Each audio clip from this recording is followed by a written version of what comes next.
Réaction à vous, Violeta Moscalou, comment vous expliquez que C'est- Donald Trump soit monté d'un cran? Cet effet de bras de fer entre les deux, il était prévisible en fait, hein. Pour tout vous dire, je l'attendais parce que c'était clair que à partir de l'élection, de la victoire en fait de Donald Trump pour son deuxième mandat, moi mes collègues tous me disaient bah il va lâcher l'Ukraine, c'est fini, il va dire alléluia à tout ce qu'il veut Poutine et donc est-ce que tu inquiète? Et moi je disais non parce que Poutine il va demander tellement de choses, il va être tellement gourmand. Il n'ira pas vraiment dans le sens de chercher un compromis rapidement et que l'étape d'après, c'est sûrement que Trump il va devoir avancer vers un bras de fer. Et puis Poutine, en fait, il cherche c'est le revanchisme.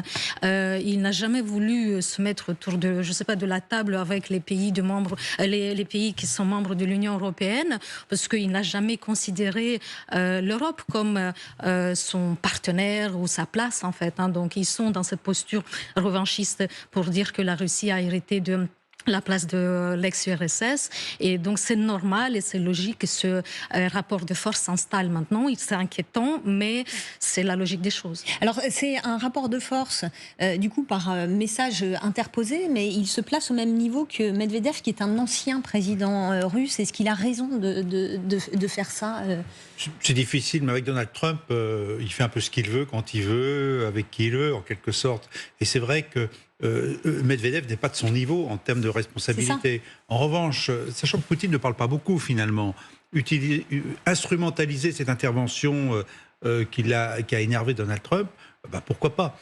Mais je pense qu'il ne voulait pas non plus, parce que Poutine s'est un peu exprimé depuis quelques jours, il voulait ne pas forcément s'affronter avec Vladimir Poutine.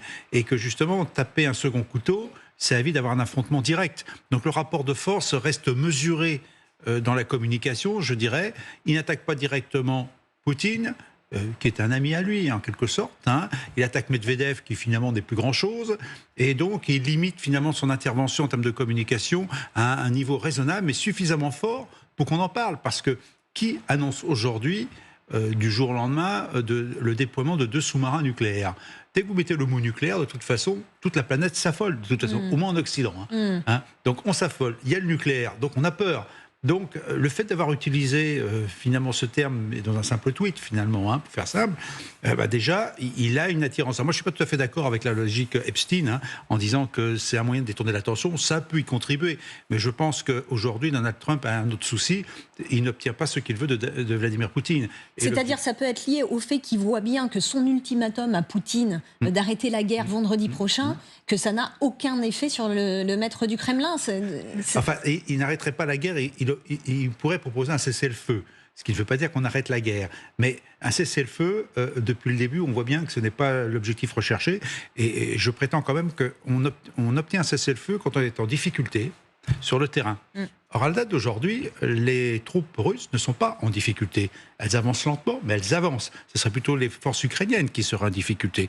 Donc, dans la réalité pragmatique de la décision, il n'y a aucune raison pour Vladimir Poutine de demander ou de laisser un cessez-le-feu se mettre en place. Surtout que le cessez-le-feu demandé par Zelensky, c'est 30 jours. 30 jours, ça veut dire que pendant ce temps, de toute façon, quelles que soient les guerres, on se rééquipe, on se remet en position et finalement, on allège la pression qu'on avait sur soi. Donc, il ne peut pas accepter. Il faudrait qu'effectivement, Poutine soit en difficulté, ce qui n'est pas le cas aujourd'hui. Et Trump voit bien qu'il n'arrive pas à obtenir je dirais, cet changement de comportement de la part de Vladimir Poutine. Et c'est pour ça qu'on parle de sanctions. Mais on est le premier, le 2, le 8, 9, une semaine. Impossible. Impossible, effectivement. Alors, les dernières heures ont aussi été marquées par des déclarations de Vladimir Poutine, qui est sorti du silence hier lors d'une interview sur l'île de Valam, au nord de Saint-Pétersbourg. Il s'est affiché aux côtés du président bélarusse et Poutine a annoncé que la Russie avait lancé la production en série de son missile hypersonique dernière génération, l'Oreshnik. Nous avons fabriqué le premier lot de systèmes de missiles Oreshnik entrant en production de masse. Il a été livré à l'armée. C'est une chose. Une autre chose est que nos experts militaires russes et biélorusses ont choisi l'emplacement et les travaux de préparation sont en cours. Nous aurons probablement terminé cette tâche d'ici la fin de l'année. Général, pour bien comprendre quelle est la puissance de ce missile Oreshnik. Alors d'abord, c'est un missile qui a été utilisé une seule fois sur l'Ukraine et encore pas forcément avec des effets militaires recherchés. Ça semblait plutôt un message de dire que nous avons mis au point un nouveau missile. Message russe, bien entendu. C'est un missile intermédiaire qui ferait entre 1500 et 2000 km de portée, qui a une capacité justement encore d'emport de vecteurs nucléaires. On revient encore au fil rouge nucléaire, quoi qu'on puisse dire certains, le fil rouge nucléaire est quand même dans le discours permanent de Vladimir Poutine. Et donc, c'est un missile qui ne changerait pas la phase de la guerre, mais néanmoins peut avoir une portée importante sur le champ de bataille. Maintenant, est-ce que ça va changer le cours de la guerre? Non. En revanche, ça permet de dire à Vladimir Poutine de dire notre industrie d'armement continue à fonctionner, nous continuons à innover, nous développons des missiles de plus en plus puissants, tous capables petit à petit d'emmener une tête nucléaire et donc de peser encore sur, je dirais, c'est une forme de dissuasion. N'intervenez pas dans le conflit parce que nous nous mettons en condition pour résister à toute agression, y compris par une réaction du type nucléaire. Ouais. Alors vous avez évoqué cette première fois où la Russie a utilisé ce missile. On voit les images, c'était au mois de novembre, contre l'Ukraine, plus précisément une frappe contre une usine de Dnipro, une usine qui fabriquait des missiles à l'époque où l'Ukraine faisait partie de l'Union soviétique et qui avait provoqué des explosions sans faire de blessés. Violetta, cette annonce de Poutine de produire en série ce missile, c'est inquiétant. Ça montre effectivement une fois de plus la logique jusqu'au boutiste en fait du Kremlin et de Poutine, et qu'ils n'ont absolument aucune intention de s'arrêter maintenant, et qu'ils sont en guerre pas seulement contre l'Ukraine, mais c'est une forme de croisade contre l'Occident, et que nous, l'Europe et l'Occident, on doit monter en puissance et aider encore plus et encore mieux l'armée ukrainienne et le peuple ukrainien, parce que le jour où l'Ukraine tombe, si ça arrive, si l'armée ukrainienne ne peut plus tenir le front, ils vont pas s'arrêter en fait. Ils sont prêts à attaquer, ils cherchent à dézinguer, à déstructurer, à détruire l'Union européenne. L'article 5 de l'OTAN qui n'est pas activé, notre système, notre architecture de défense dont on a hérité du XXe siècle, elle est super fragile en fait. Donc c'est pour ça qu'il faut être beaucoup plus fort dans l'aide à l'armée ukrainienne, parce qu'on gagne un peu de temps pour qu'on se réarme et qu'on développe enfin les bases qui nous manquent pour l'Europe de la défense, en fait. Et donc là, le rôle de la France, effectivement, un peu comme leader sur cet axe-là, mais il faut aller beaucoup plus vite et beaucoup plus loin en aidant l'armée ukrainienne et le peuple ukrainien, et en se réarmant et en réindustrialisant la base technologique de l'industrie de la défense, parce que l'heure est grave. Natalia Turin, si Poutine déploie l'Oreshnik au Bélarus dans le courant de l'année, comme il dit, ce serait une menace pour l'Ukraine et au-delà de l'Ukraine? Je pense que c'est pas du tout la... Enfin, le problème, c'est que l'Ukraine, c'est un otage dans ce conflit, à mon sens. Or, on ne négocie pas avec un otage, on négocie avec celui qui est capable de libérer l'otage. Poutine est en train de parler avec quelqu'un qui peut libérer l'Ukraine. L'Ukraine, pour lui, c'est pas un sujet. Il parle avec quelqu'un d'autre. Alors, est-ce que c'est l'Union européenne? Je ne pense pas. C'est bien sûr les États-Unis. À un moment donné, je pensais que c'était l'Allemagne, parce que Poutine est un germanophile. Il parle l'allemand, il a vécu en Allemagne, et il pensait faire une alliance avec les Allemands contre ou au-delà de l'Union européenne. Quand il a fait le programme du gaz et le pipeline à l'époque, qu'on a détruit. Et c'est là où a commencé sa mésalliance avec l'Occident. Donc moi, je pense qu'il parle avec un autre sujet que l'Ukraine. Malheureusement, ça se passe sur le territoire ukrainien. Général, quand on parle de cette première attaque avec l'Oreshnik, donc il y a quelques mois, au mois de novembre, les médias russes avaient dit il ne faudrait que 11 minutes à l'Oreshnik pour atteindre une base aérienne en Pologne et 17 minutes pour atteindre le siège de l'OTAN à Bruxelles. Ça, c'est de la propagande ou c'est juste? Alors là, ça tout dépend des moyens antiaériens qu'on a. En fait, à mon avis, c'est arrêtable. mais effectivement, ça peut déjouer, parce qu'il me semble qu'il y a une capacité pas de furtivité, mais de changement de direction en vol, qui le rend très difficile à être intercepté. Donc effectivement, vu la vitesse, c'est un missile de mémoire, il faisait Mach 4, Mach 5, donc on est à 5-6 000 km/h, donc ça correspond à ce que vous avez dit, ce qui veut dire que pour l'intercepter, il faut des matériels hyper véloces, ce qui fait que vu la distance à parcourir, il y a très peu de minutes pour l'intercepter une fois qu'on l'a décelé, donc il a de fortes chances d'arriver sans qu'il soit arrêté. Donc voilà la circonstance, c'est-à-dire que sur une distance plus longue, il pourrait peut-être être arrêtable, mais sur une distance relativement courte, que vous avez évoquée notamment sur la Pologne, ça voudrait dire qu'effectivement, il n'y aurait pas de moyens antiaériens à 100% capables de l'arrêter. Il en arrêterait peut-être quelques-uns, mais pas s'il y en avait plusieurs. Et les outils, les équipements militaires qu'on a ne sont pas capables aujourd'hui, effectivement, de réagir aussi vite face à une telle attaque. Vous êtes d'accord avec ce que disait Natalia, que l'Europe de la défense, les Européens sont pas du tout, n'ont pas assez musclé leur jeu pour faire face à une éventuelle menace russe? Je crois que cette guerre en Ukraine apprend à l'Europe qu'elle avait fait une impasse en n'étant qu'une Europe des marchands et des grands principes. Le problème, c'est que les grands principes ne sont valables que quand vous êtes capable de les défendre par la force. Notamment, ce ne sont que c'est que du papier, en quelque sorte, pour reprendre une vieille expression qui a fait polémique à la bonne époque, effectivement, parce que le droit sans la force n'est rien. Et que l'Europe a cru que par le droit et, je dirais, les traités, et la négociation, tout pouvait se régler. Vladimir Poutine, comme d'autres d'ailleurs, montre que l'usage de la force est redevenu une possibilité pour certains États ou certains chefs d'État pour faire valoir ce qu'ils estiment légitime. C'est-à-dire que la légalité, on la met de côté, la légitimité prime sur la légalité, et on estime que si on doit faire la guerre parce que c'est légitime, on l'a fait, même s'il y a le droit international derrière. Or, les Européens n'avaient pas compris ça.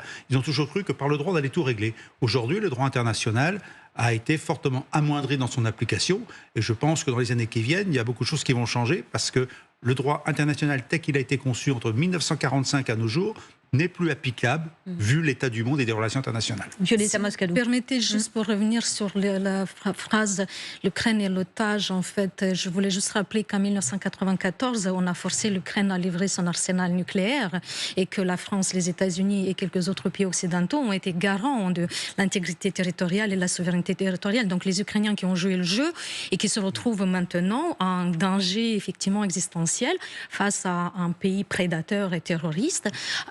Et je ne suis pas d'accord sur le fait que c'est l'otage, en fait. C'est-à-dire c'est l'Occident en entier qui se retrouve confronté maintenant face à un pays qui veut remettre en question l'ordre mondial, comme vous dites, général, et que si la guerre s'arrête, encore une fois, avec une chute de l'Ukraine, la guerre continuera sur le territoire de l'Union européenne, en fait. Donc, ça nous concerne tous, nous, ici en France, Européens, que cette ligne de front tienne et qu'on puisse arrêter tous ensemble un pays qui a un poids, un PIB économique qui est l'équivalent d'un pays comme l'Espagne, en fait. Donc comment c'est possible qu'on se laisse terroriser par la Russie quand on est beaucoup plus fort? Alors, je voudrais qu'on regarde d'autres images qui nous sont parvenues aujourd'hui. Images de l'exercice sino-russe qui se déroule dans les airs et en mer près de Vladivostok, face à la côte ouest du Japon. Opération qui, d'après Poutine, a pour but de renforcer la confiance mutuelle. Ce sont ces mots, des démonstrations qui ne sont pas dirigées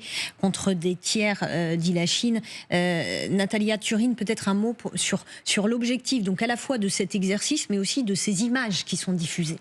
Bon, les images, c'est juste les images. À mon sens, ça ne veut rien dire, tout ça. Ça ne veut rien dire pour vous? On est main dans la main avec la Chine Non, mais là, je pense que la Chine a revendiqué son rôle quand elle a montré, quand il y avait cet étudiant qui est venu sur la place de Tiananmen et que la Chine a dit rien à faire de vos principes européen. Donc Poutine aujourd'hui montre la même chose. Et il n'a rien à faire, de nos jugements, il n'a rien à faire. Donc la Chine, quand elle a décidé de faire comme elle veut, est devenue un vrai ennemi de l'Occident qu'on respecte. Parce que il faut quand même dire quelque chose. Aujourd'hui, on ne veut plus avoir pour être un ennemi, il faut être respecté. La Chine est respectée. Poutine est en train de se faire respecter en tant qu'un ennemi. Et je pense que c'est ça qu'il cherche. Et qu'il reste seul, c'est sa force. En tout cas, par rapport à son peuple, il dit ouvertement aujourd'hui qu'il est seul face à l'Occident, son ennemi. Donc il n'a pas peur de ses mots, il ne cherche pas des alliances, il ne cherche pas des alliés. Voilà, après, le reste, c'est des images, c'est du TikTok. Alors vous restez avec nous, on va se retrouver dans un tout petit instant. Alors que Trump menace sur le nucléaire, eh bien on va s'intéresser à la situation sur le terrain, la situation en Ukraine où les bombardements se poursuivent. À tout de suite.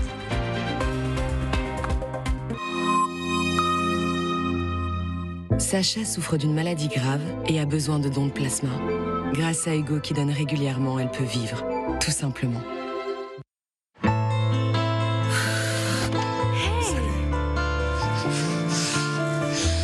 Je reviens tout de suite.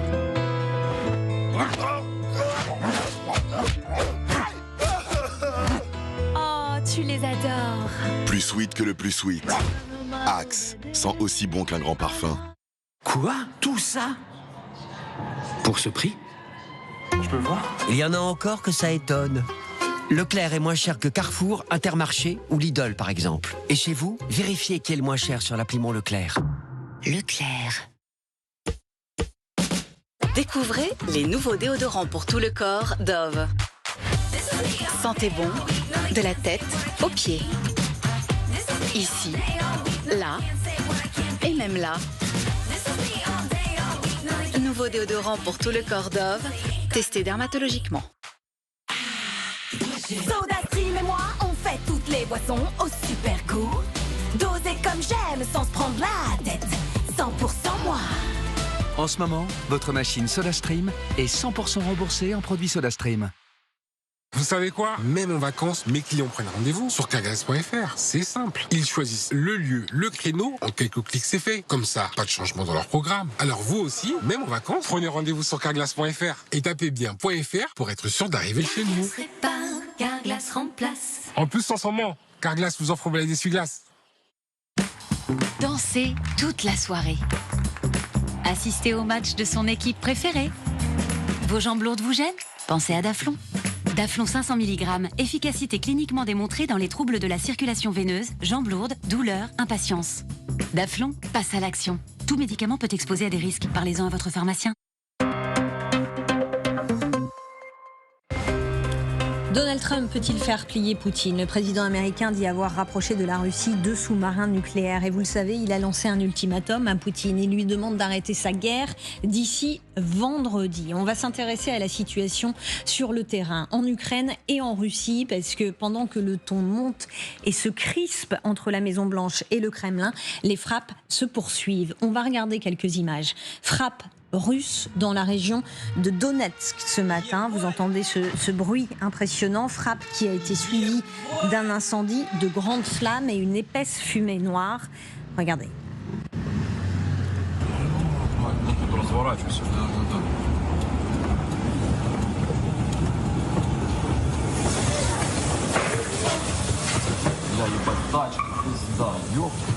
Natalia Turin, on disait tout à l'heure, l'ultimatum de Trump n'a pas d'effet.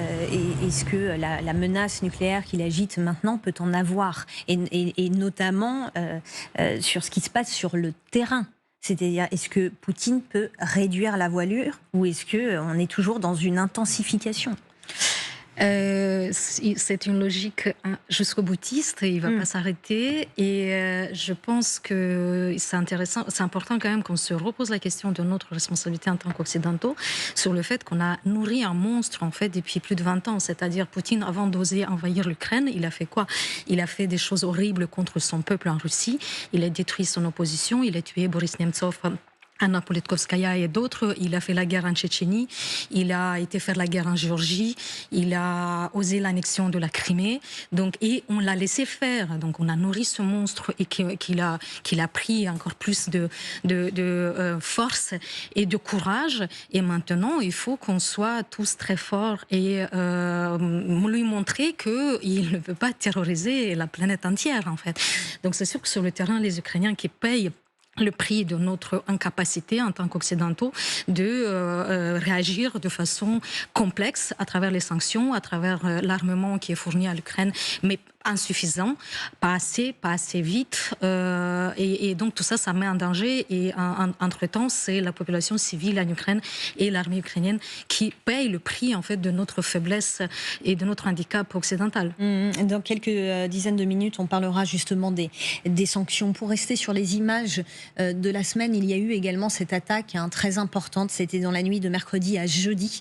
Attaque à Kiev qui a tué 31 civils, dont 5 enfants. C'est l'une des pires attaques contre la capitale en plus de 3 ans de guerre. Natalia Turin, est-ce que vous êtes d'accord avec le fait que Poutine est un jusqu'au-boutiste et qu'il ne pliera pas, qu'il ne cédera pas dans l'intensification de ses frappes? Ce qui m'étonne, c'est que au bout de 3 ans de guerre, on se pose encore la question. Enfin, contrairement aux autres hommes politiques à travers le monde, qui me rappelle Lou Andréa Salomé, c'était une femme russe qui était l'égérie de Rilke et de Nietzsche et qui les a rendus fous, tous les deux, parce qu'elle ne savait pas ce qu'elle veut. Et lui, les deux hommes, le poète et le philosophe, voulaient la satisfaire. Donc je pense que les hommes politiques occidentaux ressemblent à cette femme qui ne sait pas ce qu'elle veut. Poutine, 1, il sait ce qu'il veut, et 2, il ne l'a jamais caché. Il l'a dit en 2014 quand il a envahi la Crimée. Or, cet Occident tellement bien pensant lui a donné le temps, 8 ans, pour qu'il se prépare à une attaque plus importante. Il a fait sa banque, son système bancaire. En fait, il est inatteignable. Économiquement, on ne peut rien faire à Poutine. Toutes ces sanctions, c'est de la foutaise. Donc, c'est ce même Occident qui, je ne sais pas à quoi il joue, qui aide l'Ukraine, mais à l'échelle de 3% de ce qu'elle a, besoin. Oui, tout à fait. Donc moi, ça m'étonne qu'on se pose cette question au bout de 3 ans, presque 4 ans de guerre. Est-ce qu'il est jusqu'au boutiste? Ben non, il est juste systématique, Poutine. Général, est-ce qu'on a nourri la bête? Alors, il faudrait reprendre toute l'histoire et pas uniquement à partir de 2014. On l'a peut-être aussi, je rappellerai qu'il y a eu une période de sympathie mutuelle entre l'OTAN et la Russie avant 2008, où effectivement même Vladimir Poutine n'était pas contre l'Europe. En revanche, quand il a vu en 2007-2008, donc avant la Géorgie, que ce qu'il demandait, c'est-à-dire de ne pas voir l'OTAN à proximité de ses frontières, voir au sommet de Bucarest en 2008 avec un communiqué, l'article 18 me semble-t-il, dire que l'Ukraine et la Géorgie viendrait à terme dans l'OTAN. Ce jour-là, je crois qu'il a changé son fusil d'épaule et qu'il a commencé effectivement à une stratégie à long terme de dire « je ne le laisserai pas faire et je saisirai les opportunités pour que ça ne se fasse pas ». Qu'est-ce qui s'est passé après le sommet de Bucarest? Quelques mois après, c'était l'invasion de la Géorgie et il y est toujours. N'oublions pas quand même que la première attaque a eu lieu par l'armée géorgienne, mais que bon, les Russes avaient l'air de les attendre, parce qu'il y avait une affaire de séparatisme. Ensuite, ça a été pareil pour la Crimée. Il y a eu une mise en garde. Et ce qu'a fait Vladimir Poutine, il y est allé. Et puis, dernier point, c'est là on peut parler de l'énergie. Les collusions occidentales, par exemple, allemandes, sur tout ce qui est gaz. N'oublions pas Nord Stream 1, Nord Stream 2. C'est quand même la volonté, pas uniquement de Vladimir Poutine, mais aussi de l'Allemagne, d'avoir un gaz pas cher, qui leur permettrait d'avoir une économie forte, au point qu'ils ont obtenu, avant la guerre en Crimée, la guerre en Ukraine, pardon, que finalement le nucléaire ne soit pas la meilleure des énergies en Europe au détriment de la France, et qu'aujourd'hui, l'Allemagne est un petit peu en difficulté, et que nous aussi, finalement, on avait perdu un avantage comparatif. Et tout ceci, ça fait partie d'un ensemble de géopolitique bien pensé par Vladimir Poutine, et quand même, le Nord Stream 1, 2010, Nord Stream 2, 2012, malgré l'opposition des Américains, ne l'oublions pas, qui a fait que la dépendance économique de l'Europe des marchands, en particulier de l'Allemagne, s'est faite parce que ça a été pensé. Alors, effectivement, Vladimir Poutine a pensé la guerre. La stratégie, elle est là. Elle n'était pas que militaire, d'abord, la stratégie. Elle était aussi économique. Elle a été politique. Donc, finalement, effectivement, nous récoltons ce que nous avons semé ou ce que nous n'avons pas semé.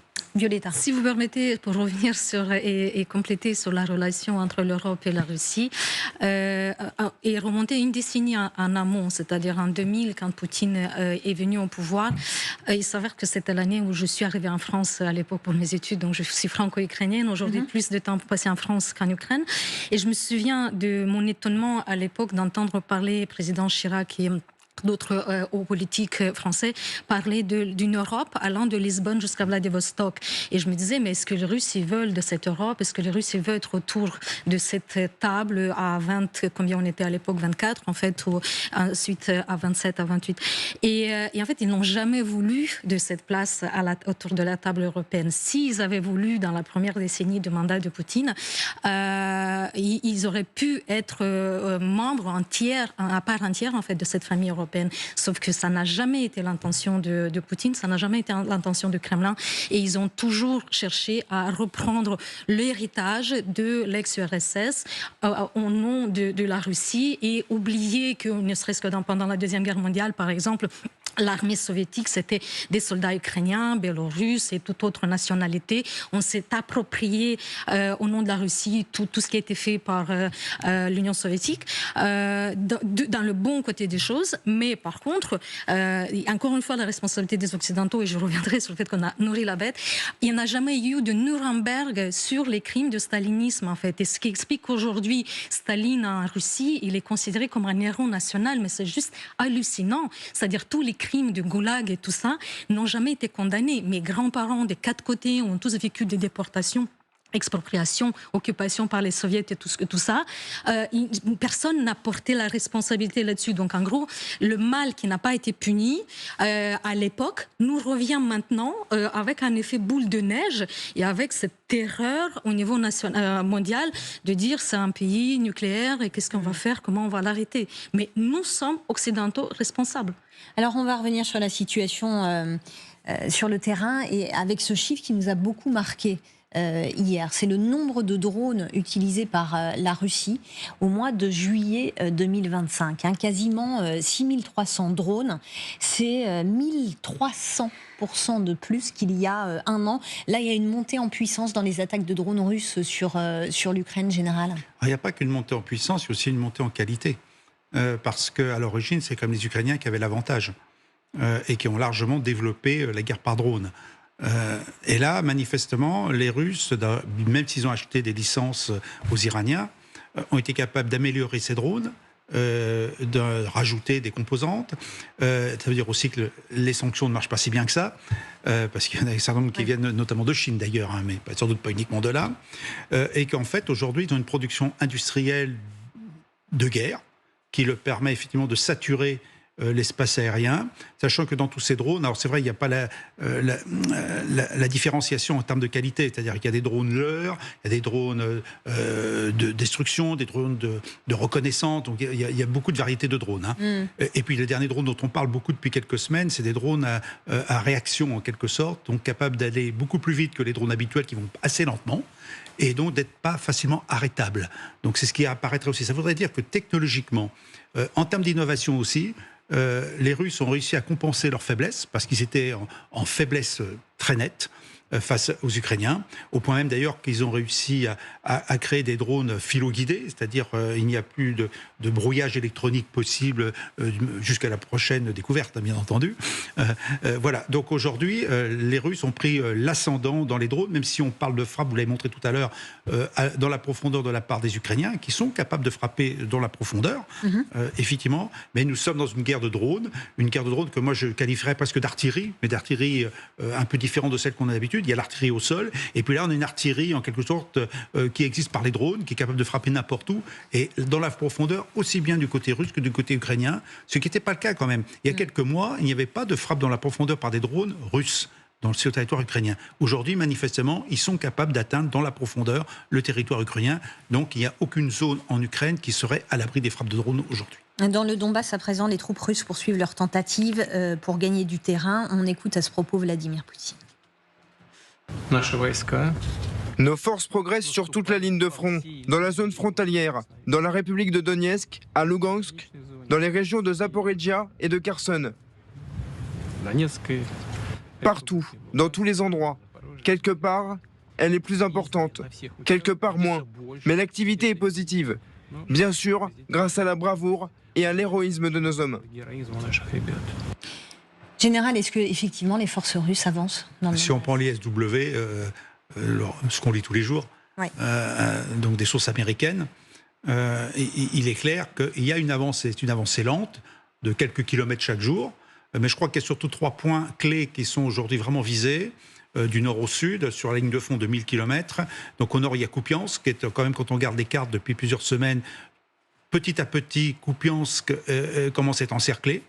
C'est pareil au sud, à Pokrovsk, dont on parle souvent, où il semblerait qu'il y ait bien des infiltrations russes au centre de la ville, ce qui n'était pas le cas il y a 3 semaines.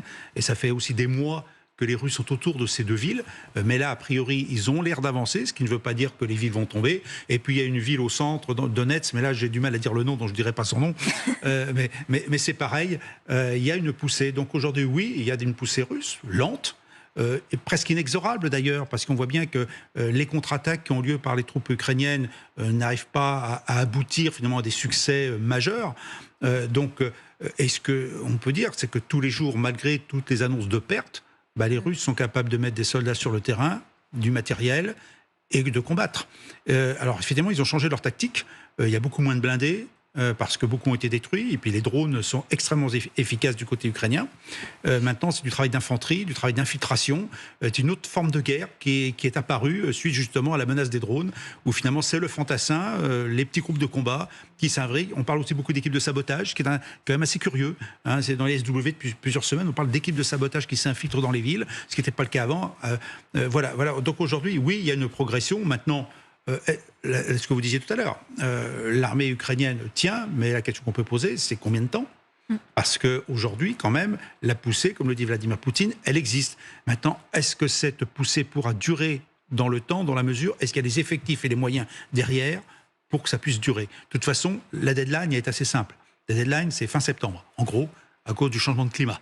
On sait bien qu'à partir de septembre-octobre, le combat sera extrêmement difficile et ça correspond à toutes les dates ou les calendriers qu'on nous a dit, les 10 jours, 50 jours.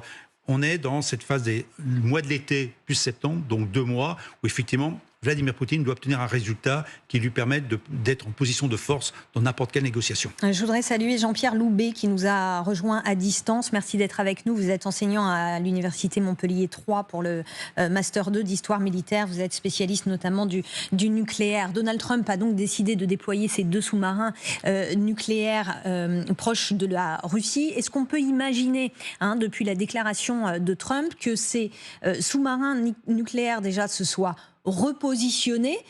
Trump, lui, il dit ils sont désormais plus proches de la Russie, on a entendu ces mots tout à l'heure, et que les équipages à bord de ces sous-marins aient reçu des instructions.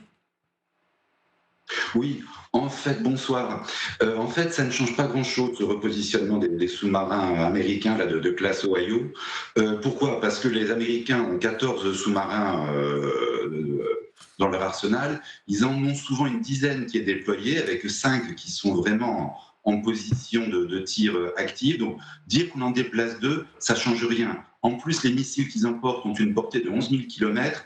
Donc, on les avance un petit peu vers les côtes russes ou pas, ça n'a absolument aucune influence. Sur le plan technique, cette décision est vide de sens. C'est uniquement un acte politique où on envoie un message à Poutine, à la Russie, en disant « Attention, on n'est pas content de la situation, on n'est pas content de vos déclarations ». Donc, on fait de la gesticulation en quelque sorte pour manifester notre mécontentement, mais sur le plan technique, ça n'a aucune importance. Et c'est pour ça d'ailleurs qu'il fait savoir qu'il déploie ces 2 sous-marins nucléaires. Il ne garde pas ça secret du tout, parce qu'on est dans la dissuasion. Ces sous-marins nucléaires, c'est une arme de dissuasion qui peut être redoutable. Tout à fait. Il faut savoir d'ailleurs que les plans de guerre américains prévoient, en fait, il y a 2 plans de guerre américains. Il y a les plans de guerre, ce que les Américains appellent une frappe contre-force, où les Américains frapperaient en fait les forces nucléaires russes. C'est-à-dire qu'il faudrait frapper les bases de missiles, les ports où il y a les sous-marins russes, les équivalents russes des Ohio dont on parlait, les sites de bombardiers, les radars, etc. Ça, c'est la frappe contre-force. Ça requiert environ 750 têtes nucléaires américaines. Et puis, un plan de frappe contre ce que les Américains appelle contre-valeur, où en fait on vise à les populations russes. Cette fois-ci, on visera les villes russes. Là, on déploierait environ côté américain 250 têtes nucléaires. Donc ça fait au total 1000 têtes si on cumule les deux plans. Et ce qu'il faut bien voir, c'est que ces deux plans sont prêts à être exécutés en permanence. Il y a une semaine, si pour une raison X ou Y, il y avait une montée de tension extrême, il y avait eu par exemple, je sais pas, une frappe nucléaire russe en Ukraine ou quoi que ce soit, qui est dégénérée en conflit généralisé, les Américains, à n'importe quel moment, peuvent effectuer un plan de frappe contre la Russie totale qui ne requiert pas de déplacement préalable des sous-marins. Les Américains sont prêts à faire ces frappes à n'importe quel instant. Alors, est-ce que, à votre avis, la déclaration de Trump peut avoir un effet quelconque sur Poutine ? Peut-être. Alors, sur le plan technique, je me répète, l'effet est nul. Sur le plan politique, c'est peut-être justement un signal parmi d'autres pour dire on n'est pas content, on voit bien que vous nous baladez. Je reprends le terme que Poutine a utilisé il y a quelques semaines en disant qu'il avait l'impression que Poutine le baladait, effectivement. Donc pour dire on arrête de jouer maintenant, on va passer le cran au-dessus. Est-ce que ça va être perçu par les Russes ? Ce n'est pas sûr. C'est le problème éternel de la dissuasion nucléaire. Ce n'est pas nous qui décidons qu'on dissuade l'adversaire, c'est l'adversaire qui constate qu'il est éventuellement dissuadé ou pas. On disait tout à l'heure dans nos débats que cette menace nucléaire, c'est un peu un fil rouge de cette guerre entre l'Ukraine et la Russie. Est-ce que Trump et Poutine agitent cette menace de la même façon ? Alors, très clairement, du côté russe, en fait, on est dans ce qu'on appelle ce que Thérèse Delpech, la théoricienne française de la dissuasion nucléaire, avait appelé la piraterie stratégique. C'est-à-dire, on fait de la sanctuarisation agressive. Pendant la guerre froide, finalement, si la dissuasion nucléaire a bien fonctionné, c'est que les deux camps étaient très menaçants l'un envers l'autre, ils essayaient de prendre l'avantage, mais quand même, la dissuasion nucléaire était perçue avant tout de manière défensive. Là, depuis la fin de la guerre froide, finalement, il y a plusieurs pays, il y a la Russie, il y a le Pakistan, il y a la Corée du Nord aussi, qui maintenant conçoivent la dissuasion nucléaire comme une sanctuarisation. Effectivement, mon pays est intouchable parce que j'ai des armes nucléaires, et donc du coup j'en profite pour faire un peu n'importe quoi.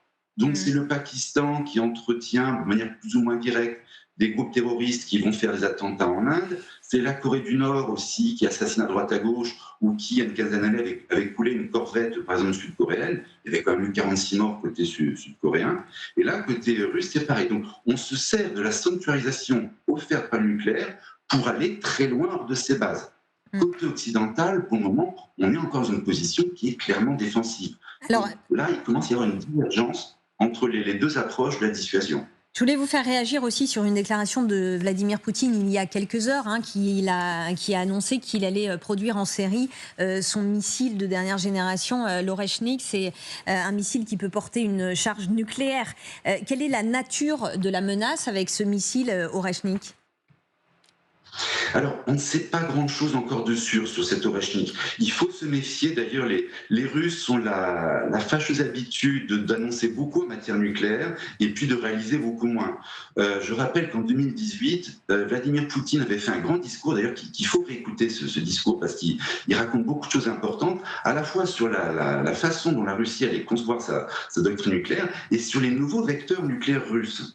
Et alors, ce qu'on observe en fait 7 ans après, c'est que les nouveaux vecteurs nucléaires russes en question, beaucoup d'entre eux, soit n'ont pas existé du tout, soit se révèlent en fait totalement non opérationnels, sont encore des prototypes. Le fameux Sarmat, par exemple, dont on vantait au départ, on disait que c'est un pays qu'il faut détruire, enfin un missile qui pouvait détruire un pays à lui tout seul, qui allait être effectivement quelque chose de redoutable. Le Sarmat, c'est toujours un prototype. Les Russes n'arrivent pas à le fabriquer en série. La mise au point n'en finit pas. Les derniers essais ont été des échecs. En septembre dernier, il y a un Sarmat qui a été testé sur le site de Plesetsk. Le site a été ravagé parce que le missile a explosé au sol. Le site est ravagé sur un diamètre d'1 kilomètre. Bon, alors l'Oreshnik, c'est pareil. Est-ce que c'est vraiment un nouveau vecteur ? Est-ce que c'est du bluff ? Ou est-ce que c'est juste un dérivé d'un missile existant ? On ne sait pas exactement. Toujours est-il que même s'ils le lancent, en fait, s'ils arrivent à le réaliser pour de bon, limite, les Russes n'en ont pas besoin. Le stock de missiles dans les silos, les missiles mobiles ou les missiles basés à bord des sous-marins sont déjà amplement suffisants pour réaliser une frappe sur l'Ukraine, sur l'Europe, les États-Unis, ou sur les trois à la fois. L'arsenal le permet. Donc, ça ne change pas grand-chose, cet Oreshnik. Merci beaucoup. Merci Jean-Pierre Loubet. Éclairage très clair donc sur le nucléaire. Vous restez avec nous dans LCI Direct. On va se retrouver dans un instant. Donald Trump est-il en train de perdre patience face à Moscou? On en parle donc dans 5 minutes. À tout de suite. Bien. Merci à vous de venir. Pierre Donnersberg, président de Duo Siassi, administrateur trésorier du Palais de Tokyo à une certaine époque. Quelle est cette œuvre incroyable qui est devant nous aujourd'hui avec ses yeux d'amour? Eh bien, cher Laurent, je suis ravi de partager avec vous ce coup de cœur qu'on a eu avec mon épouse en 2000. On a acheté à la galerie Enrico Navarra, qui est malheureusement disparue maintenant, cette œuvre de Zhang Yaogang, qui est une œuvre qui est caractérisée par des personnages, les familles chinoises qui est représentée. C'est une série des familles avec toujours un petit fil conducteur rouge qui va dans tous les tableaux de cette série. Et comme un espèce de kaléidoscope, une partie de l'image qui a disparu, comme la mémoire de la Chine perdue. Et on a eu ce coup de cœur quand on l'a vu. Et puis... on se nourrit de cette œuvre absolument exceptionnelle qui nous remplit tellement d'émotions à chaque fois qu'on la regarde. Et ça dure depuis 22 ans et on est tellement heureux d'avoir cette œuvre avec nous. On peut dire que c'est peut-être la Joconde chinoise. Oui, je comprends, dans le regard et dans ce ton gris, majestueux et ténébreux. Merci Pierre pour cette confession du cœur.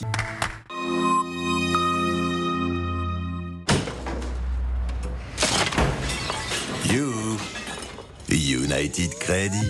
En ce moment, profitez d'un prêt de 10 000 € au taux exceptionnel à partir de 4,5%. United Credit, enfin un crédit fait pour you. Bonjour, c'est Christophe Beaugrand. Vous aussi, vous voulez réduire l'impact de votre consommation sur l'environnement? Voici des gestes efficaces au quotidien. Saviez-vous que l'emballage de nos cosmétiques représente environ 20% de leur impact carbone?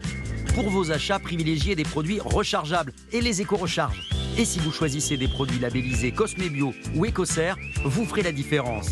Parce que chaque geste compte. Découvrez de bonnes pratiques sur agirpourlatransition.adem.fr. Le groupe TF1 et ses partenaires engagés pour une consommation plus responsable. Ça sent grave bon en vrai. Bah oui, Sanitol. Mais le désinfectant linge, nouvelle formule qui tue les bactéries, donc élimine vraiment les mauvaises odeurs, jusqu'à 2 fois plus qu'une lessive seule. Et ça sent bon. Nouveau, Sanitol, Sanitol tout dans la maison.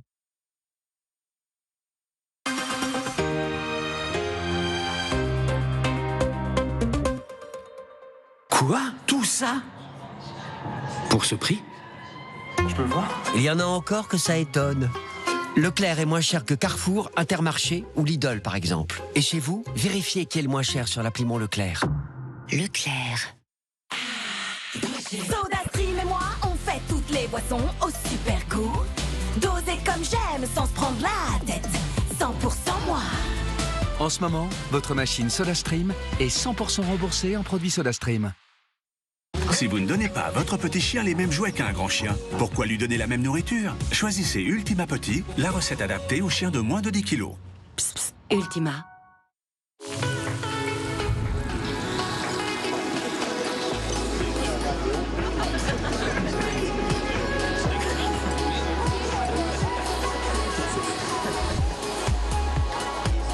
Oubliez tout, sauf la joie d'être ensemble.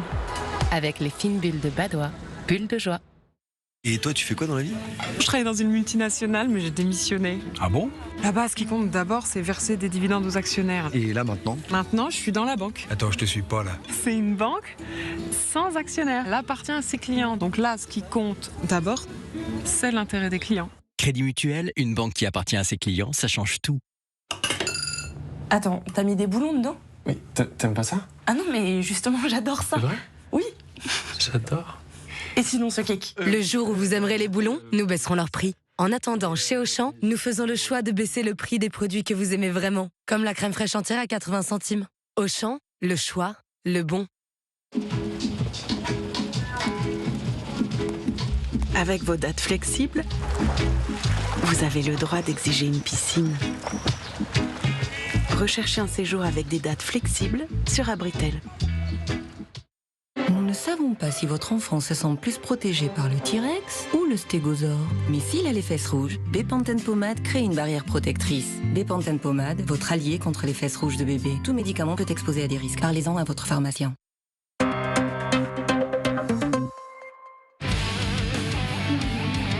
La météo, avec les mentions bac CIC. Récompenser ceux qui ont bien gratté. C'est ça, construire pour que le monde bouge. CIC. Cet après-midi, 8 départements resteront en alerte orange pour risque accru d'incendie. On parle évidemment du sud-est jusqu'au département corse. Vigilance évidemment si vous vous trouvez dans ces régions. Mistral et tramontane souffleront de 60 à 70 km/h et ils auront encore pour bénéfice de dégager votre ciel dans ces régions dans le courant de l'après-midi. Partout ailleurs, nous allons retrouver une alternance entre nuages éclaircis et encore un tout petit peu d'instabilité vers les régions du nord-est, des averses qui pourraient encore prendre un caractère orageux, notamment le long des frontières belges. Avec cela, vos températures qui oscilleront entre 21 et 24 degrés sur une bonne moitié nord, 23 degrés pour les rues parisiennes, 21 degrés pour Brest. Et vers le sud, nous aurons des températures qui vont osciller entre 24 et 31 degrés notamment pour Perpignan. La suite du programme, eh bien, des conditions estivales vont clairement s'installer sur toute la France milieu de semaine prochaine. Avant cela, encore une perturbation qui touchera les côtes de la Manche pour cette journée de dimanche, avec le vent là aussi qui va se mettre en place. Nous aurons toujours Mistral et tramontane.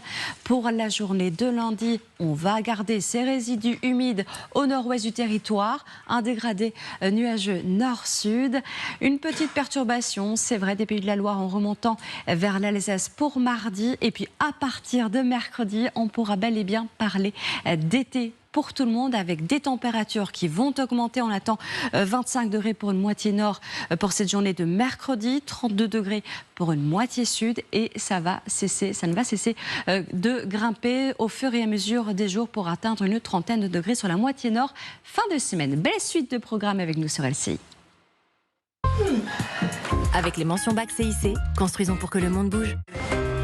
Il est bientôt 16h, merci de nous rejoindre dans LCI Direct. Donald Trump est-il en train de perdre patience face à Moscou ou utilise-t-il ce qu'on appelle la stratégie du fou pour faire peur à son adversaire? On en parle dans un instant. Et tout de suite, c'est votre journal et c'est avec Bastien Auger.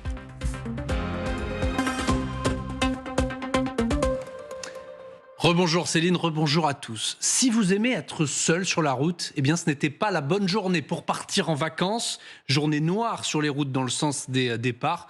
Vous allez voir par exemple ces images en direct de Valence dans la Drôme. Ça bouchonne encore, même si la situation commence un petit peu à s'améliorer par rapport à la mi-journée. Déjà, plus de 1000 km de bouchons cumulés ont été recensés par Bison Futé. Aujourd'hui, comme vous le montre Nicolas Robertson, Alice Mouchard. À l'international, Donald Trump hausse une nouvelle fois le ton contre la Russie, contre Vladimir Poutine. Après des menaces de nouvelles sanctions, il annonce que 2 sous-marins nucléaires américains ont été repositionnés plus proches de la Russie, en réponse à des propos jugés provocateurs de l'ancien président russe Dimitri Medvedev. Alors comment interpréter cette stratégie? Élément de réponse à Washington avec notre correspondante Justine Jankowski. Juste avant de partir en week-end dans son golfe du New Jersey, Donald Trump s'est adressé à la presse. Il dit qu'il a pris cette décision pour sauver des gens. Je cite, la décision donc de redéployer 2 sous-marins nucléaires dans des zones appropriées, je cite, des zones qu'il n'a pas détaillées. Alors cette décision, Donald Trump l'a prise en réponse aux commentaires de Dimitri Medvedev qu'il accuse de provoquer une escalade dans le conflit en mettant un ultimatum à Vladimir Poutine pour trouver un cessez-le-feu à la guerre. Il est important de souligner néanmoins qu'on ne peut pas avoir la confirmation que ces 2 sous-marins nucléaires aient été vraiment déplacés, puisqu'il s'agit là de manœuvres extrêmement surveillées, extrêmement secrète du Pentagone. Ce qui est sûr, c'est que l'information a été reprise partout sur les chaînes de télévision américaines, où on a vu des analystes militaires commenter cette décision. Ils disent qu'il s'agit là surtout d'une campagne de communication, l'occasion de dire regardez de quoi on est capable. C'est une tactique d'intimidation, parce que Vladimir Poutine connaît très bien les capacités militaires des États-Unis. Merci beaucoup Justine Jankowski avec Armel Exposito à Washington. Et sur le terrain, cette réplique de l'armée ukrainienne 3 personnes ont été tuées en Russie lors de frappes de drones la nuit dernière. C'est ce qu'ont indiqué les autorités locales, alors que dans le même temps, l'armée russe annonce avoir intercepté au total 112 drones tirés par l'Ukraine pendant la nuit.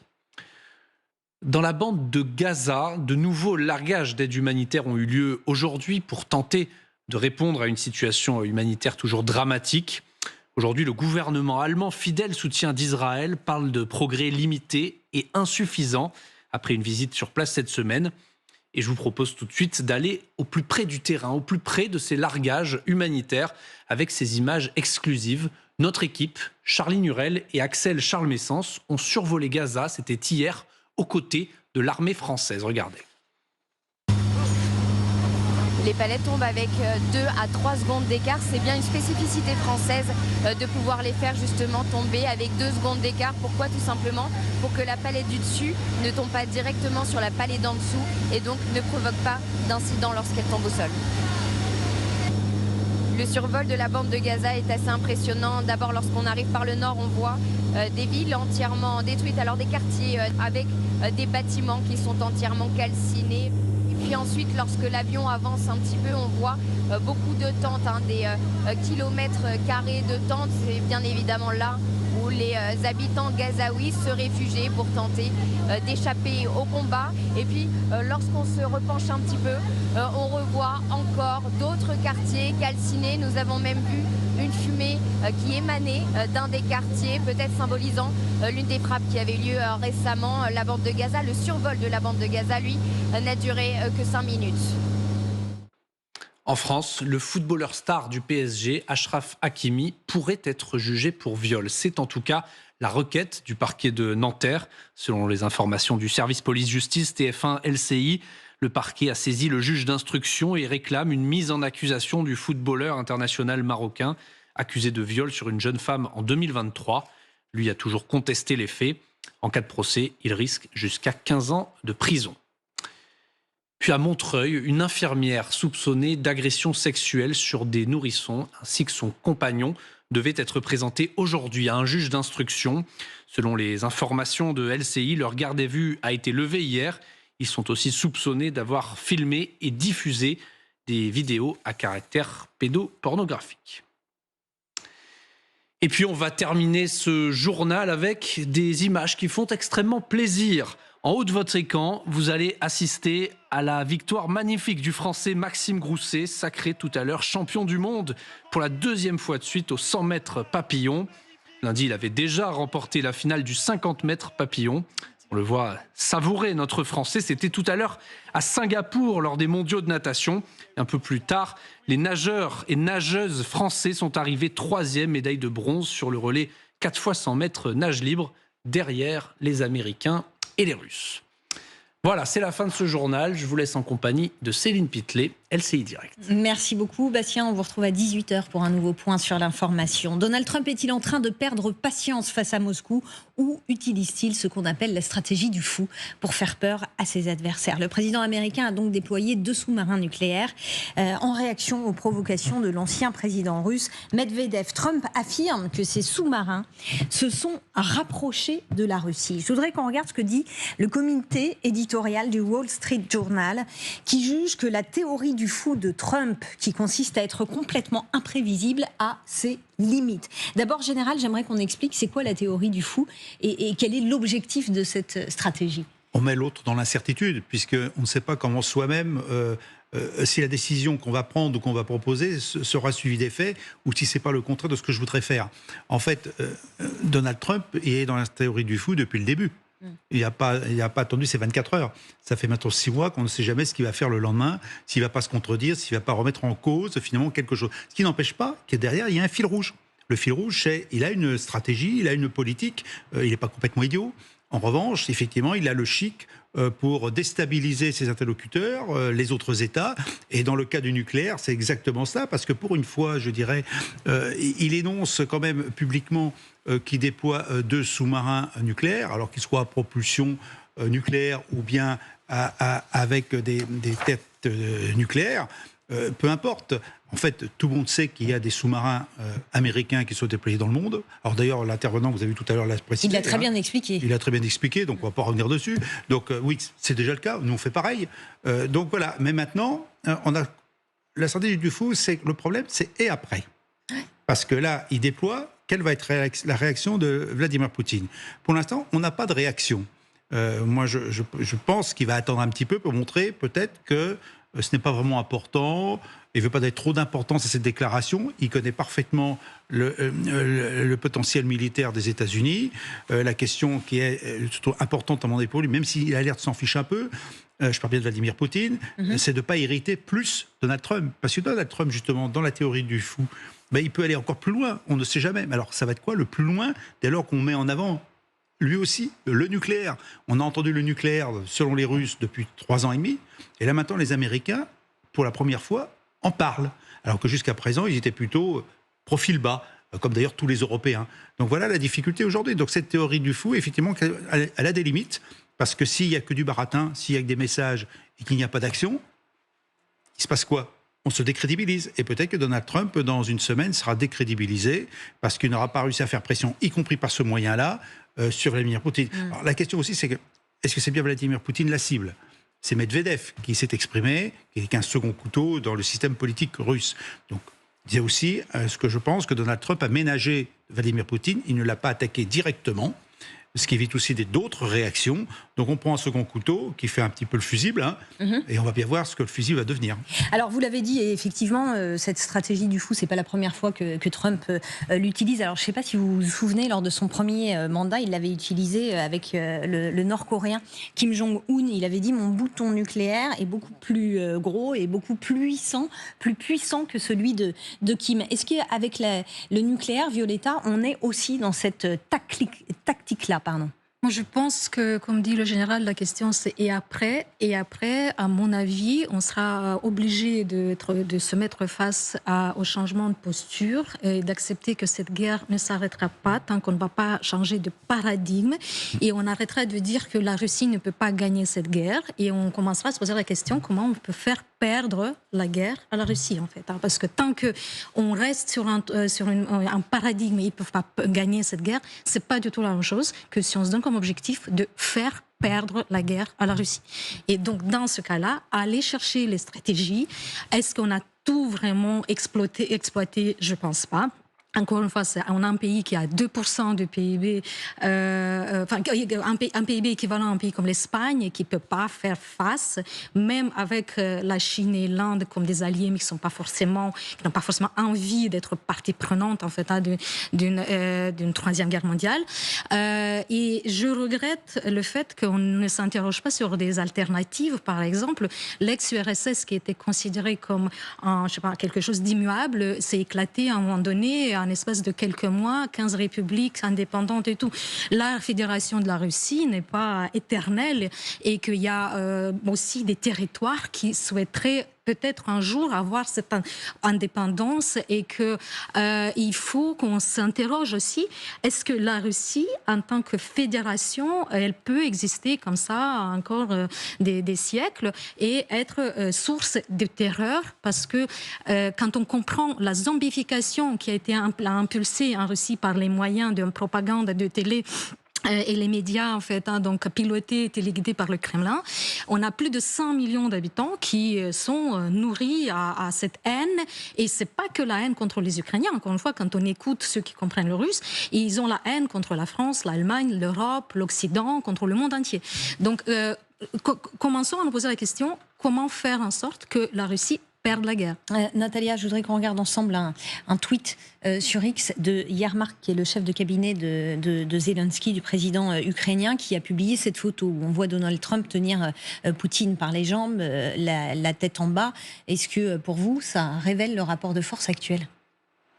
Non. C'est une image. Est-ce que c'est l'inverse? Même pas. Je pense que... Vous jouez au poker? Non, j'aime pas les jeux de cartes. Il y a une situation quand il y a 5 as chez quelqu'un et donc il a un joker. Puisqu'on parle souvent des cartes pendant cette guerre, Trump en l'occurrence, j'ai l'impression que tous les hommes politiques qui pensent être l'homme clé joue à celui qui a les 5 as entre ses mains. Et c'est absolument pas vrai. Je pense que tout ce qu'on discute, y compris ces images, ces caricatures, c'est fait pour nous, pour qu'on en parle. Ce qui se fait, ça ne se sait pas. Moi, la seule chose à laquelle je fais attention quand il y a des pourparlers, est-ce qu'il y a ou pas Abramovich quelque part à côté ? Parce que c'est lui qui fait les vraies négociations du point de vue de Poutine. Quand les choses sont sérieuses, Abramovich est dans les parages. Tant qu'il n'est pas dans les parages, tout ça, c'est pour qu'on en parle sur les plateaux. Donc ces caricatures, c'est gentil, mais ça ne veut rien dire. Je pense que Poutine, c'est un tartuffe. Poutine, c'est le contraire de Zelensky et de Trump qui tweetent toutes les 5 secondes. Et c'est leur truc à eux. Poutine, c'est une vieille école. Poutine ne va pas se déplacer pour bavarder. Il va se déplacer pour signer, malheureusement pour l'Ukraine, la capitulation de l'Ukraine. Pas pour parler des conditions. Tout ça, c'est pour des pions. Donc il laisse faire des pions. Et il pense que et Poutine et Zelensky sont des pions parce qu'ils sont tout le temps sur les tweets, les TikTok, cette communication qui n'est pas du tout la sienne. Quand il dit des choses...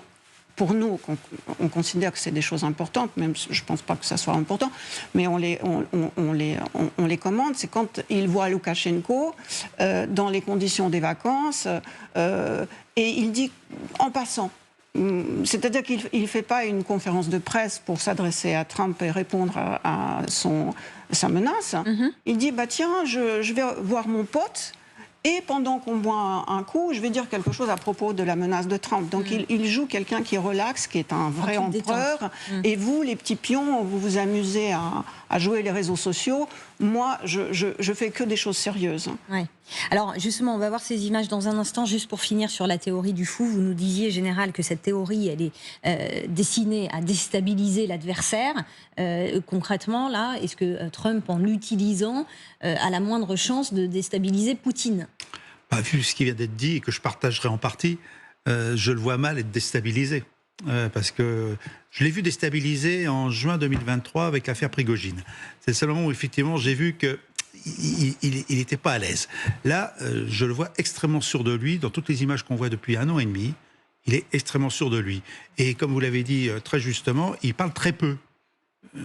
Finalement, il ne répond même pas d'ailleurs à tout ce genre de provocation, je dirais, de Donald Trump. Donc par contre, on peut se poser aussi la question de savoir si Donald Trump a peut-être l'objectif de faire pression sur Poutine, mais est-ce que ce n'est pas non plus aussi de répondre à ses besoins de politique intérieure ? Alors pas de l'affaire Epstein, là, je reste convaincu que ce n'est pas vraiment le vrai sujet, mais néanmoins, l'opinion MAGA, ses électeurs, de montrer qu'il fait preuve de volonté, de combativité face à Poutine, qu'il ne se laisse pas faire. Indirectement, peut-être aussi avoir un lien avec Graham, le sénateur Graham, et qui est très pro-ukrainien et qui essaye de faire ce qu'il faut pour apporter de nouveaux armements à l'Ukraine. Donc montrer toujours que c'est l'homme fort dans la logique d'image qu'il veut nous montrer. Donc je pense qu'il y a quand même ces deux aspects. Est-ce qu'il est convaincu qu'il va pouvoir faire pression sur Poutine ? Là, je mets un bémol, je ne sais pas. En revanche, qu'il a un objectif de politique intérieure, et peut-être aussi, dernier point, j'arrêterai là, compte tenu des succès qu'il vient d'avoir en termes d'économie. Sur les droits de douane. Les droits de douane et toutes les extravagances en termes de tarifs douaniers qu'il a mis en avant et qu'il a gagné partout. Est-ce que justement, ils ne sont pas maintenant investis d'un rôle encore plus puissant qu'ils ne le pensaient avant ? Son rôle premier, c'était le commerce. Là, peut-être comme il a réussi dans ses opérations commerciales, est-ce qu'il n'est pas temps de s'occuper un peu de géopolitique tout en rassurant ses électeurs ? Voilà, donc on a une problématique, on va voir dans les jours qui viennent ou au prochain tweet ce qu'il en est réellement. Alors Natalia nous parlait tout à l'heure de Poutine qui s'est affiché hier effectivement en bras de chemise aux côtés du président bélarusse. On va l'écouter, le maître du Kremlin. Bien sûr, les pourparlers directs entre la Russie et l'Ukraine sont un point positif. Quant à toute déception de la part de quiconque, toutes ces déceptions proviennent d'attentes excessives. C'est une règle générale bien connue. Mais pour aborder la résolution du problème de manière pacifique, il est nécessaire de mener une conversation approfondie, et pas en public, mais calmement à huis clos, en commençant par le processus de négociation.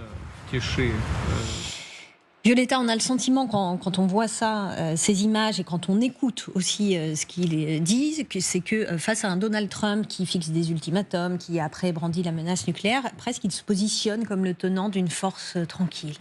Voilà, il faut discuter. C'est du jeu de scène. C'est de la communication. Tout à fait, parce que c'est quand même, encore une fois, celui qui était excité et menacé la menace de nucléaire depuis 2022.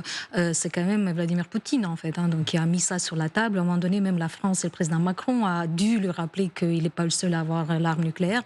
Donc effectivement, aujourd'hui, il choisit cette stratégie parce que ça l'arrange. Mais sauf que pendant 3 ans, il a bien brandi cette menace, en fait. Donc, c'est juste de la manipulation, encore une fois, qui veut se distinguer. Et donc, voilà, pour dire, OK. Sauf que Donald Trump, il va bien avoir marre à un moment donné. Est-ce que c'est maintenant où il a raccourci ces délais de 50 jours, finalement, qu'on vous dit, parce que fin septembre, après, on rentre dans la période hivernale et que du coup, en un espace d'une semaine, on est passé de 50 jours à 10 jours. Il monte aussi un peu sur ce langage, sur le registre nucléaire. Peut-être qu'on sera surpris, comme il nous a surpris des fois négativement, peut-être qu'on sera surpris par un acte fort et à voir comment vont réagir les pays alliés, entre guillemets, de la Russie, comme l'Inde et la Chine, si les États-Unis avancent vraiment avec ces sanctions commerciales contre les pays qui font trop de business avec la Russie. Le Sud, les autres pays du Sud, en fait, ils seront aussi peut-être un peu plus mitigé parce que personne n'a l'intention de se mettre dans un camp complètement avec les Russes et couper tout lien commerciaux avec l'Occident. Enfin, c'est impensable. Donc la force, elle est quand même la balance, elle doit basculer à un moment donné du côté occidental, c'est ça. Général, un mot sur les images qu'on a vues sur l'île de Valham et la façon dont Poutine se met en scène. Cool.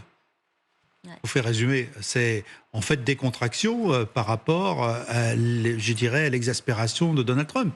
On a 2 images parfaitement calculées. De toute façon, nous sommes dans la guerre de l'image. La guerre de l'information passe par l'image. Et justement, l'attitude que l'on a.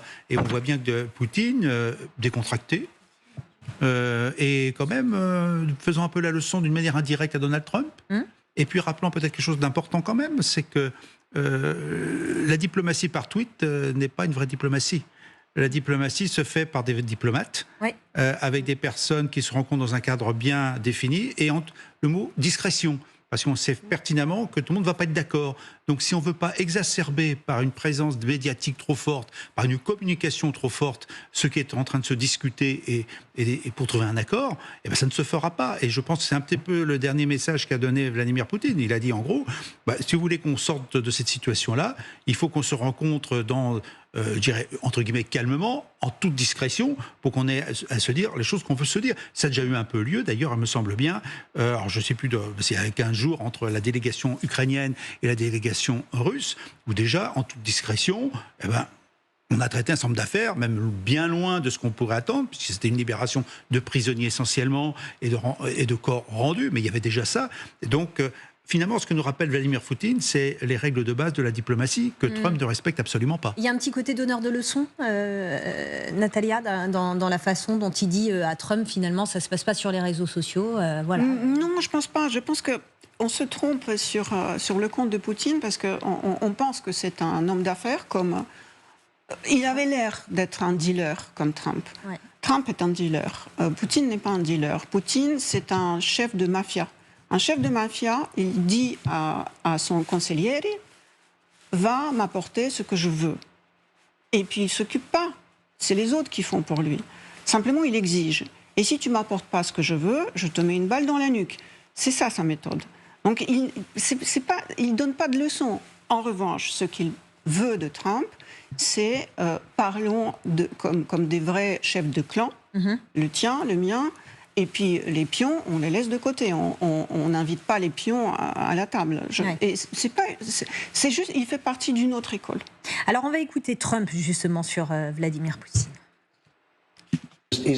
C'est évidemment un dur à cuire, donc ça n'a pas changé. Mais je suis surpris. On a eu de nombreuses conversations intéressantes où on aurait pu mettre un terme à tout ça. Et soudain, les bombes ont commencé à pleuvoir. C'est quoi ces conversations intéressantes, Général ? On ne sait pas très bien ce qui a été dit. Hein. On sait simplement qu'à l'issue de la dernière réunion, dernier échange, Trump était globalement content, Poutine était globalement content, tout le monde il était content, et on était tellement content que pendant ce temps, des drones et des missiles tombaient sur l'Ukraine. Donc, quand on dit ça, on peut quand même comprendre que Trump, au bout de la 6e fois, se dit « je me suis peut-être fait avoir ».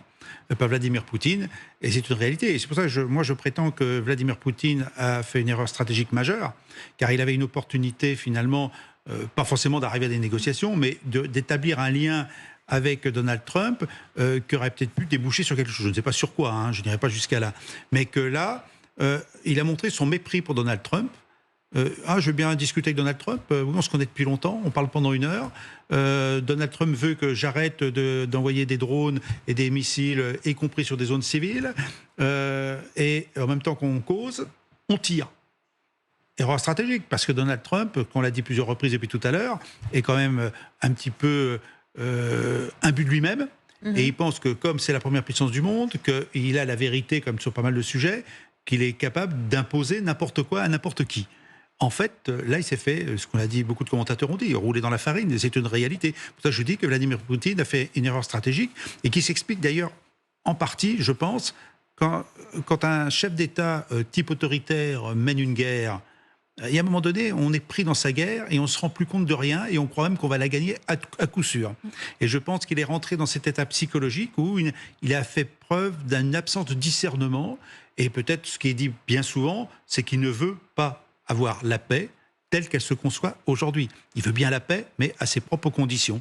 Donc là, effectivement, il y a un problème avec Donald Trump, obligatoirement. Violetta Moscatelli. Effectivement, comme je disais au début de l'émission, j'étais persuadée qu'il allait se montrer trop gourmand et qu'il allait finir par casser, avoir des pots cassés avec Trump, en fait, parce qu'il n'a cherché à aucun moment à faire un compromis. Il était, encore une fois, jusqu'au boutiste, on l'a déjà dit. Et c'est logique maintenant que Donald Trump supportait pas. Il a eu droit au même traitement que le président Emmanuel Macron en 2022. On se souvient encore. Pendant des mois et des mois de discussion, jusqu'au jour où on comprend qu'on se fait balader tout simplement. Donc effectivement, prochaine étape, il faudra que l'Occident se pose la question sérieusement, comment on peut faire en sorte que la Russie perde cette guerre et mettre en place tous les moyens disponibles et ne pas faire du 50% en fait. Hein. Donc encore une fois, en aidant l'armée ukrainienne, pour l'instant la guerre physique sur le terrain, c'est seulement sur le territoire de l'Ukraine, mais en regardant aussi de façon plus complexe sur les sanctions, sur les moyens de pression économique, et autres, parce que c'est impensable que ça dure comme ça encore 3 ans, 5 ans, 10 ans, qu'on se fasse balader tous par le Kremlin avec ces postures qui sont complètement manipulatrices en fait. On va parler des sanctions à 16h30. Je voudrais qu'on finisse en regardant ce tweet de l'Instagram, le sénateur trumpiste. À mes amis en Russie, le président Trump cherche la paix, pas la guerre. Mais comprenez bien qu'il n'est pas Obama, qu'il n'est pas Biden. On ne joue pas avec lui. Vous surestimez votre main, la fameuse main dont on a parlé tout à l'heure. Général. C'est parfaitement bien dit. Donald Trump, d'abord parce qu'il est imprévisible, on ne joue pas avec lui. Donc, on a bien vu que tous ceux qui parlent maintenant avec Donald Trump le remercient d'abord. Et comme on le remercie d'abord, il est tout de suite réceptif à tout ce que l'on peut dire. Parce que certains n'avaient peut-être pas compris au départ. Hein. Une fois qu'on a compris ça, on voit bien qu'en plus, Trump a un autre caractère, et on le voit avec ses 2 sous-marins nucléaires déployés. Du jour au lendemain, par tweet, il annonce je déploie 2 sous-marins. Donc c'est quelqu'un avec qui on ne doit pas jouer parce que justement il est imprévisible. Et puis quoi qu'on puisse en dire, je pense quand même qu'il a du caractère. On peut ne pas être d'accord avec lui, mais il a du tempérament. Et je pense qu'il n'accepte pas non plus qu'on le balade et qu'on se fiche de lui. Son ego est important. Donc il faut respecter son ego, comme je dis. D'abord, on le remercie. Mais si en plus on le balade, là, ça peut ne pas marcher. Une phrase, juste pour rebondir sur ce que vous dites, Général, sur le manque de capacité de discernement. De la même façon qu'on Poutine a cru en 2022 que Kiev allait tomber en 3 jours, de la même façon, il s'est trompé en 2025 parce que les négociations avec Trump, telles qu'il les a menées, finalement, n'aboutiront à rien et il sera confronté à une phase autre, en fait, parce qu'il aurait pu arrêter le conflit, la guerre, garder certains territoires et dire « Ok, stop, ça suffit, on a été déjà trop loin ». Il ne l'a pas fait. Et donc, cette capacité de discernement, ça va lui coûter très cher, je l'espère, à court ou à moyen terme. Allez, vous restez avec nous. On va se retrouver dans une poignée de minutes dans LCI Direct. Trump peut-il faire plier Poutine et comment? Est-ce que les sanctions peuvent avoir un effet? Faut-il aller beaucoup plus loin? C'est dans un instant. À tout de suite.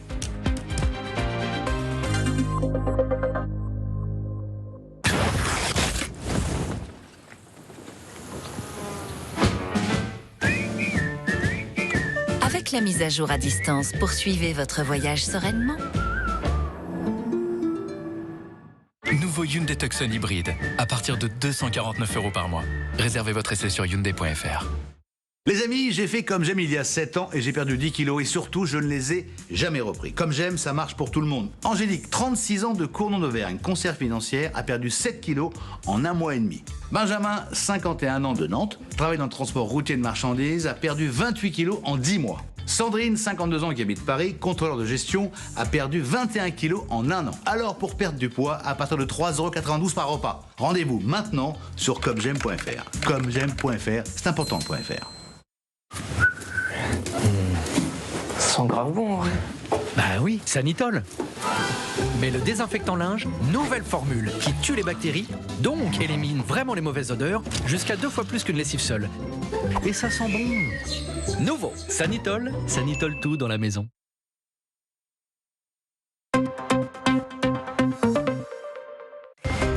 Il est bientôt 16h30, merci de nous rejoindre dans LCI Direct. Que peut encore faire Donald Trump pour faire plier Vladimir Poutine? Il lui a donné jusqu'à vendredi pour arrêter la guerre en Ukraine, mais force est de constater que Poutine n'en a rien à faire. D'ailleurs, le président américain n'est pas sûr que les sanctions contre Poutine puissent avoir de l'effet. Oui, nous allons prendre des sanctions. Je ne sais pas si les sanctions le dérangent. Vous savez, ils connaissent les sanctions. Je connais mieux que quiconque les sanctions, les droits de douane et tout le reste. Je ne sais pas si cela a un effet, mais nous allons le faire. L'Europe est extrêmement contrariée. Mais il s'agit d'une guerre qui n'aurait jamais dû avoir lieu. C'est une guerre qui n'aurait pas eu lieu si j'étais président. Et c'est la guerre de Biden. C'était une guerre stupide. Nous n'aurions jamais dû nous engager dans cette guerre. Les sanctions envisagées, ce sont des sanctions économiques qu'on appelle secondaires, c'est-à-dire infligées aux pays qui achètent notamment du pétrole russe. Dans un instant, on va parler de leur efficacité. Mais d'abord, Natalia Turine, pour qu'on comprenne bien, derrière, il y a l'idée de tarir cette source de revenus pour Moscou. Cause perdue. Ouais. Alors vous partez déjà sur l'efficacité. Ce ne sera pas efficace. Déjà, ça devient ridicule quand on parle de 19 tranches de sanctions. Paquet de sanctions. Il fallait déjà faire 2 ou 3 et s'en tenir. Si on va interdire de la production des allumettes en Russie, on en est là, j'ai l'impression. Parce que si la Chine, à elle toute seule, peut acheter 7 fois la production du pétrole de la Russie, 7 fois. La Russie n'en a pas assez pour satisfaire l'appétit seulement de la Chine. L'Inde fait énormément d'argent avec les pétroliers. Aujourd'hui, ceux qui doivent être scandalisés, c'est des Verts, parce que les bateaux qui viennent de la Russie, au lieu de faire le trajet d'une semaine, font un trajet de 8 semaines. Donc, et en plus, c'est des bateaux dans un très très mauvais état, parce qu'il fallait les trouver quelque part.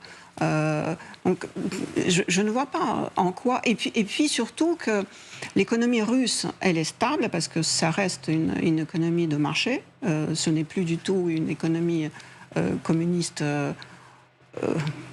que je vois de plus en plus en Europe d'ailleurs. Poutine peut donner des ordres, exiger des résultats. Et en ce qui concerne l'économie de guerre, elle marche très très bien. Après, il joue avec les inflations, parce que le taux de rouble, c'est lui qui gère le taux de rouble. Puis, on a interdit la sortie des dividendes russes à l'étranger. C'était une phénoménale idiotie. Tout l'argent que la Russie a, les gens riches ne peuvent pas le sortir. Donc, du coup, il reste à l'intérieur du pays. Il y a énormément de bêtises qui ont été faites. Et puis, parallèlement, quand on voit que Madame Matvienko, qui était reçue en Suisse, a acheté une maison en Italie pour son fils et qu'il y vit confortablement, enfin, de qui on se fout.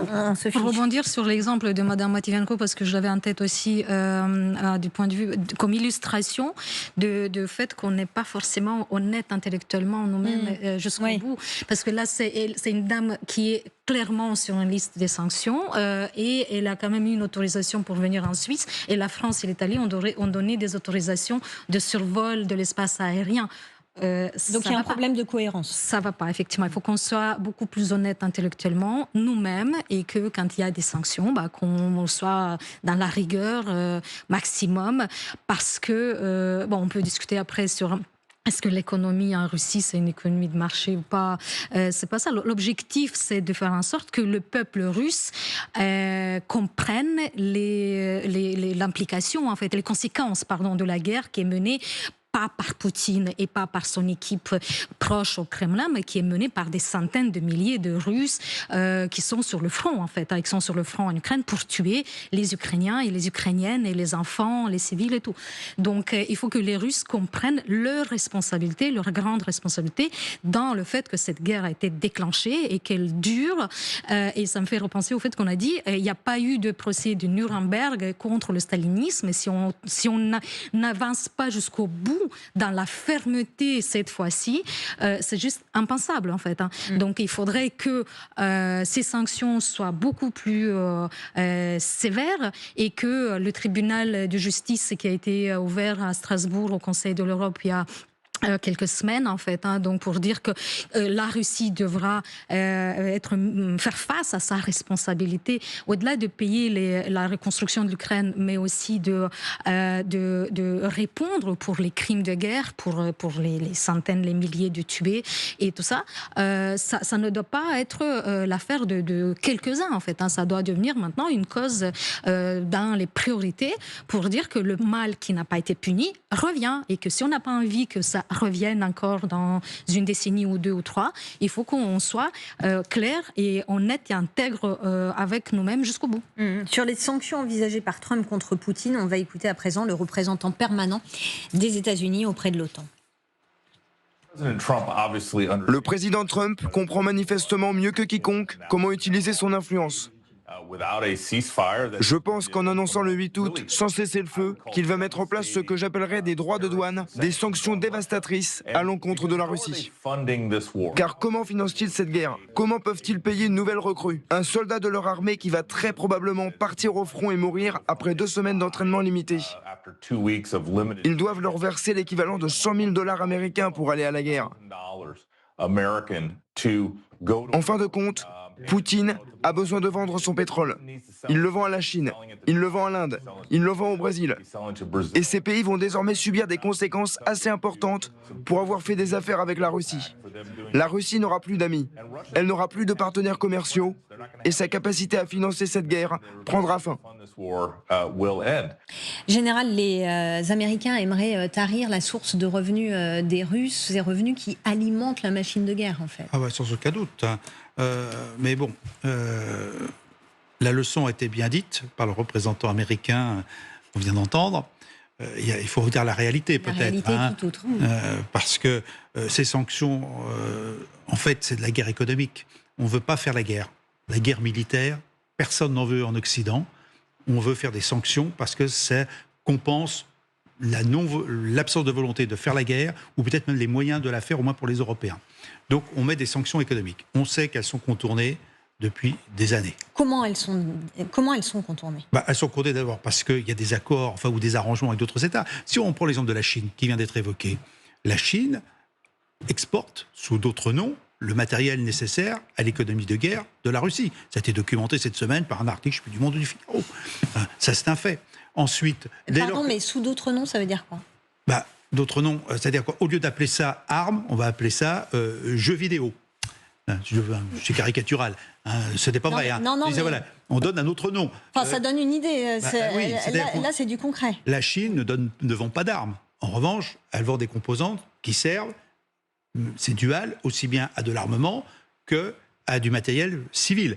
Donc c'est comme ça depuis des années. Et puis aujourd'hui, on se rend compte quand même que c'est de plus en plus probant, alors qu'il y avait comme un grand doute il y a 2 ans. Petit à petit, il y a quand même des documents qui sortent, des enquêtes qui sont faites, on s'aperçoit que oui.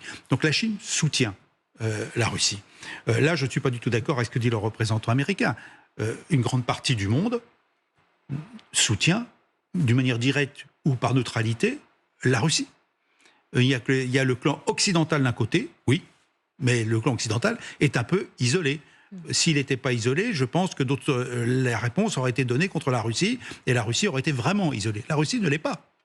Même si elle n'a pas des amis très recommandables, donc elle a quelques amis pas très recommandables, et beaucoup d'États qui disent, au fait, d'abord, ce n'est pas notre sujet. C'est un sujet entre occidentaux et russes, et d'ailleurs européens au sens large. Ça ne concerne ni l'Afrique, ni une grande partie de l'Asie. Ce n'est pas notre sujet. Donc aujourd'hui, on a un discours de mobilisation qui ne me semble pas conforme à la réalité.